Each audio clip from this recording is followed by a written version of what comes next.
يطعمون الطعام على حبه مسكينا ويتيما وأسيرا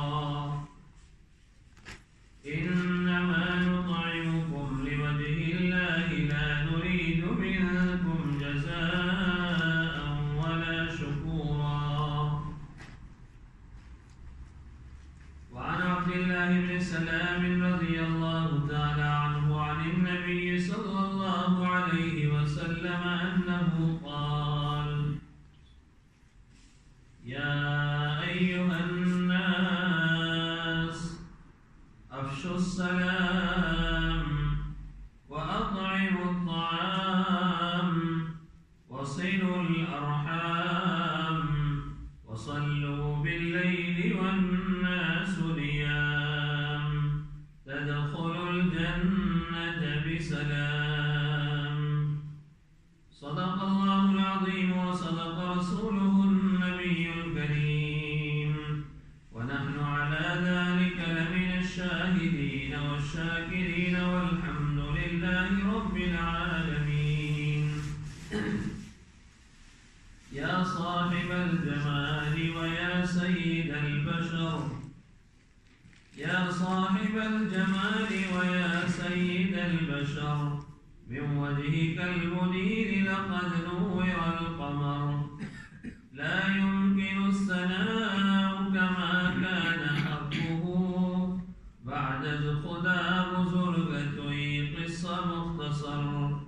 إن الله وملائكته يصلون على النبي يا أيها الذين آمنوا صلوا عليه وسلموا تسليما. اللهم صل على محمد وعلى آل محمد كما صليت على إبراهيم وعلى آل إبراهيم. اللهم بارك على محمد وعلى آل محمد كما باركت على إبراهيم وعلى آل إبراهيم.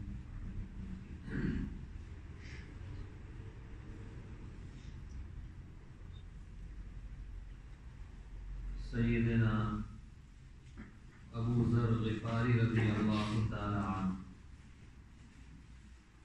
ان کا واقعہ ہم سن رہے تھے اس سے پہلے جمعہ میں.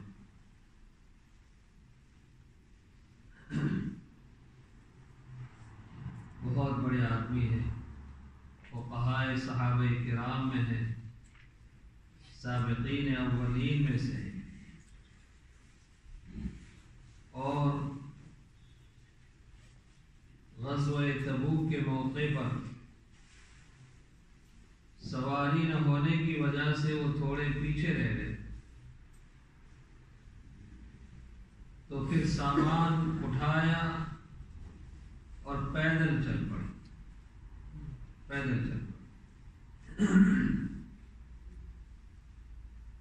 رسول اللہ صلی اللہ تعالی علیہ وسلم نے دور سے دیکھا کہ کوئی صاحب آ رہے ہیں، تو آپ صلی اللہ علیہ وسلم نے فرمایا ہو نہ ہو یہ میرا ابو ذر ہوگا، میرا ابو ذر. ابھی دور ہی تھے کہ آپ صلی اللہ تعالی علیہ وسلم نے فرمایا رحم اللہ ابا ذر، رحم اللہ ابا ذر یمشی وحدہ ویموت وحدہ وَيُبْعَثُ وَحْدَهُ. میرا اللہ اپنی رحمتیں برسائے میرے ابو ذر پر. رحم اللہ ابا ذر یمشی وحدہ. دیکھو کیسے اکیلا چل پڑا ہے. اور سنو میرے پیاروں، مرے گا بھی اکیلا ہی یہ میرا ساتھی. یموت وحدہ، کوئی نہیں ہوگا وہاں پر، بڑا مجمع نہیں ہوگا. اور قیامت میں قبر سے نکلے گا تو میرا ابو ذر اکیلا نکلے گا، اس کے پاس کوئی قبریں بھی نہیں ہوں گی.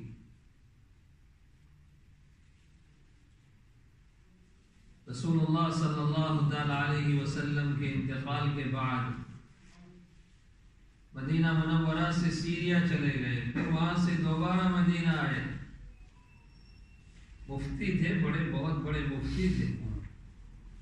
اور قرآن کی آیت والذین یکنزون الذهب والفضة ولا ينفقونها في سبيل الله فبشرهم بعذاب أليم يوم يحمى عليها في نار جهنم فتكوى بها جباههم وجنوبهم وظهورهم هذا ما كنزتم لأنفسكم فذوقوا ما كنتم تكنزون. اللہ سبحانہ و تعالیٰ نے فرمایا کہ جو لوگ سونا چاندی پیسے پاؤنڈز ڈالرز روپیز جمع کر کے رکھتے ہیں، وَلَا يُنْفِقُونَهَا فِي سَبِيلِ اللَّهِ، اور اللہ کے راستے میں خرچتے نہیں. فَبَشِّرْهُمْ بِعَذَابٍ أَلِيمٍ، اے میرے محبوب ان لوگوں کو دردناک عذاب کی خبر سنا دیجیے. يَوْمَ يُحْمَى عَلَيْهَا فِي نَارِ جَهَنَّمَ فَتُكْوَى بِهَا جِبَاهُهُمْ وَجُنُوبُهُمْ وَظُهُورُهُمْ هَذَا مَا كَنَزْتُمْ لِأَنفُسِكُمْ فَذُوقُوا مَا كُنتُمْ تَكْنِزُونَ. کل قیامت میں اللہ اسی سونے چاندی پاؤنڈ اس کو گرم کرے گا، آگ بنائے گا، اور پھر اس کے ذریعے سے داغے گا، داوے گا، جلائے گا ان کے چہروں کو، ان کے جسم کے دوسرے حصوں کو. اس آیت کریمہ کی وجہ سے سیدنا ابو ذر رضی اللہ تعالی عنہ کا مسلک یہ تھا کہ کچھ بھی جمع کرنا جائز نہیں، بس بھروسہ اللہ پر رکھو. یہ ان کا اپنا مسلک تھا. بعد میں اللہ تعالیٰ نے زکوٰۃ نازل فرمائی کہ چلو ٹھیک ہے، آپ جتنا ہم کہتے ہیں کم از کم اتنا ضرور دو اللہ کے راستے. 4.5%. مفسرین نے اور بھی معانی بیان فرمائے. تو اس لیے دیکھتے کہ آپ کے پاس کچھ پیسہ جمع ہو گیا، ڈنڈا لے کر آتے. حضرت ابو ذر رضی اللہ عنہ گھر پر کیا کر رہا ہے؟ حرام کار پیسہ جمع کر رہا ہے، سونا جمع کر رہا ہے. اب وہ ساتھی کہتے بھائی کیوں نہیں، حرام نہیں ہے حضرت. وہ حرام سمجھتے، وہ حرام سمجھتے. اللہ تعالیٰ نے بعد میں آسانی پیدا فرما دی کہ کم از کم زکوٰۃ صدقہ دیا کرو تو پھر باقی میں پرابلم نہیں.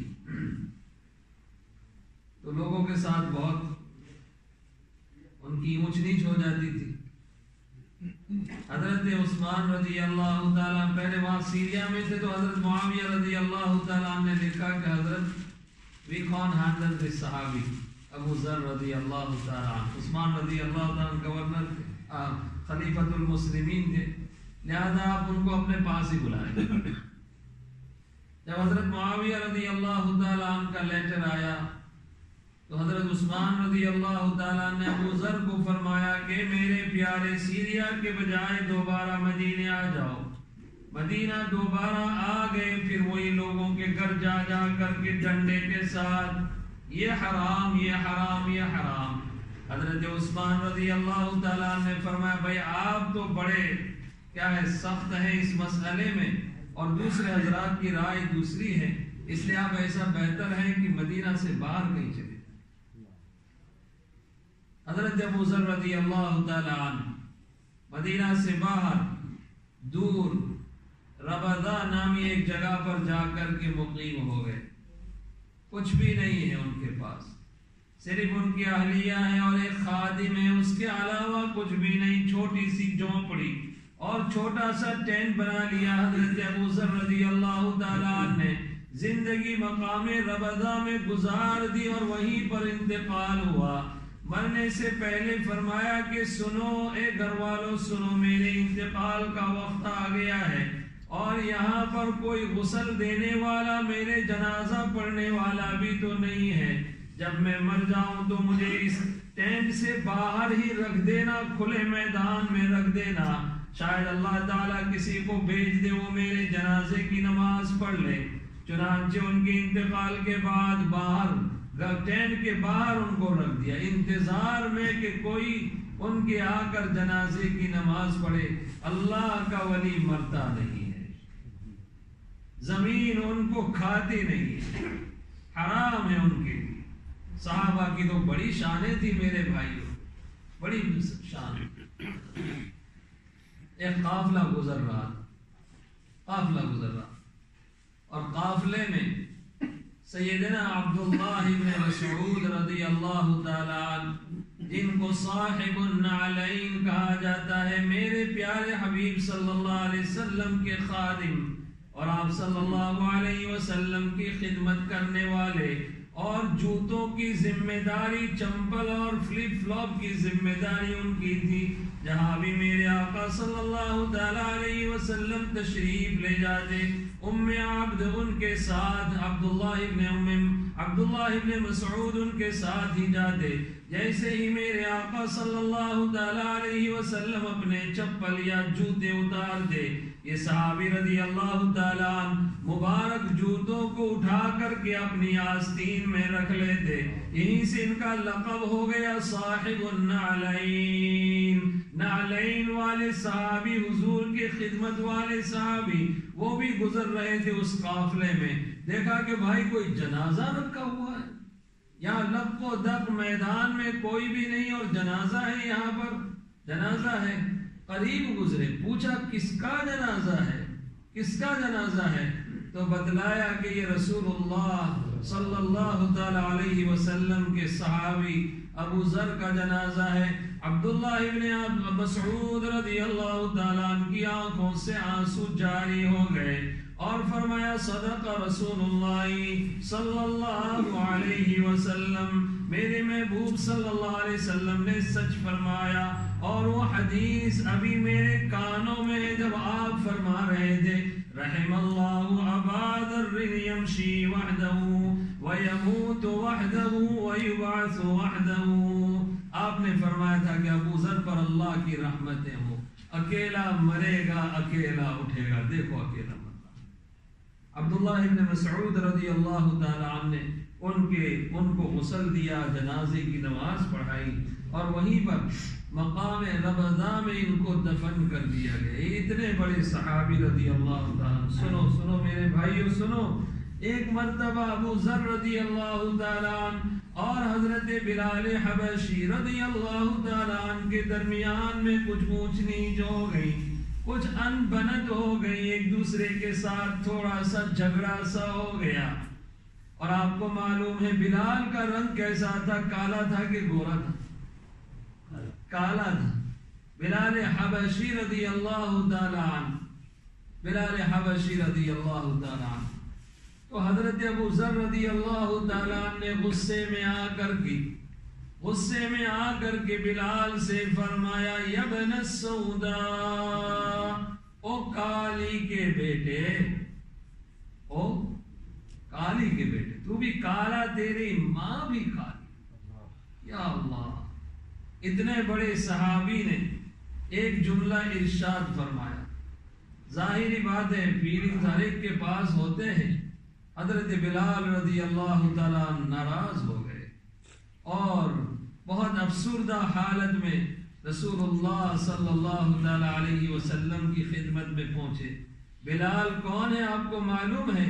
ان کی پہلی زندگی کو غور کرو، جب مکہ میں ان کو ننگا کیا جاتا تھا اور مکہ کی تپتی ہوئی ریت پر پہلے ان کو مارا جاتا تھا، خوب مارتے تھے، مار کر کے جسم لہو لہان ہو جاتا تھا اور حضرت بلال رضی اللہ تعالی عنہ کا جسم مبارک زخمی ہو جاتا تھا، خون بہنے لگتا تھا۔ اور جب ظالموں کا غصہ ٹھنڈا نہیں ہوتا تو اس کے بعد بلال کو ننگا اس گرم ریت پر لٹا دیتے تھے اور پھر اس کے بعد یا تو کوئی آدمی ان کے سینے پر چڑھ جاتا یا بڑا پتھر ان کے سینے پر رکھ دیا جاتا اور کہتے تھے کہ اب اسی طرح مرے گا، یا تو دین چھوڑ یا مر، دین چھوڑ یا مر۔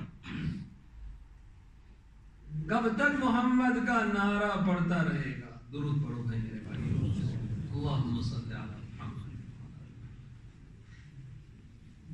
میرے آقا صلی اللہ علیہ وسلم کا نام کیا ہے بھائی؟ محمد. محمد صلی اللہ علیہ وسلم. محمد کے معنی جس کی خوب تعریف کی جائے. یہ ایسا محمد ہے جس کی تعریفیں آسمانوں میں، جس کی تعریفیں زمینوں میں، جس کی تعریفیں جنتوں میں، قیامتوں میں، جہاں بھی ہوں گے وہ محمد محمد ہی رہیں گے. آپ نے فرمایا لوگ مجھے مذمم کہتے ہیں لیکن میرے اللہ نے میرا نام ہی محمد رکھا ہے. چاہے جتنی آپ کی برائی کرنے کی کوشش کی جائے، کتنے ہی کارٹون بنا لیے جائے، کتنی ہی تصویریں لٹکا دی جائے، لیکن آپ جانتے ہیں اسپنچی بال کو جانتے ہیں نا بھائی، بچے جس بال کے ساتھ کھیلتے ہیں، اگر کوئی آدمی اس کو زمین پر مارے گا، زمین پر پٹکے گا تو وہ بال نیچے جائے گا کہ اوپر جائے گا؟ کہاں جائے گا؟ تو برائی کرنے والے پہلے دن سے چلے آ رہے ہیں، لیکن واللہ میرے محبوب صلی اللہ تعالی علیہ وسلم کی عزت میں اور آپ کی شان میں ایک بال کے برابر آج تک کمی نہیں ہوئی، اور قیامت تک ایک بال کے برابر کمی نہیں ہوگی. اور محروموں سنو جب تمہیں ضرورت پیش آئے گی تو اسی محمد کے نعرے پڑھنے لگو گے کہ آؤ ہمیں بچاؤ، قیامت کی ہولناکی میں ہماری مدد کرو. آپ نے فرمایا انا محمد، میرے اللہ نے میرا نام ہی محمد رکھا ہوا ہے.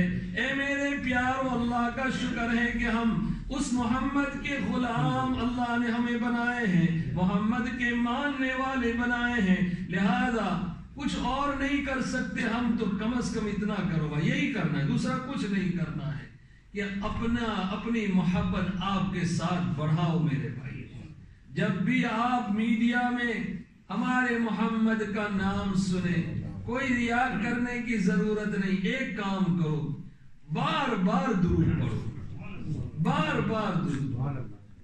جب دیکھا کہ کسی بدبخت نے کوئی بات لکھی، وہ اس کا اپنا فعل ہے لیکن اس نے میرے محبوب کو مجھے یاد دلا دیا، تو میں فوراً بیٹھ کر درود کے تحفے اس ذات بابرکت پر پڑھوں گا. صلی اللہ علیہ وسلم، صلی اللہ علیہ وسلم. یتیموں کا ماوا، غریبوں کا ملجا، یتیموں کا ماوا، غریبوں کا ملجا، وہ ہے میرا محمد صلی اللہ تعالی علیہ وسلم. قل ان کنتم تحبون اللہ فاتبعونی یحببکم اللہ ویغفر لکم ذنوبکم واللہ غفور